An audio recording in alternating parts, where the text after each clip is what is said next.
एक लाश्कर तैयार हुआ सिर्फ अल्लाह की रजा के लिए। लीडर ने हिम्मत का बयान किया और हर दिल में ईमान की आग जल उठी। पहले साजदा हुआ, फिर दुआ, क्योंकि जंग से पहले अल्लाह की मदद मांगी जाती है। झंडा उठाया गया, निशाने हक लहराया गया। सवार आए, घोड़े हिनहिनाए और आगे किला नजर आया। झंडा सिपा सलार के हाथ में दिया गया। फिर धूल उड़ती, कदम बढ़ते और लाश्कर किले की तरफ बढ़ गया।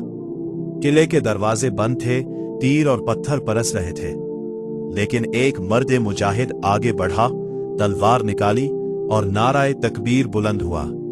और फिर फतेह हुई। किले पर हक का झंडा लहराया, हाथ दुआ के लिए उठ गए।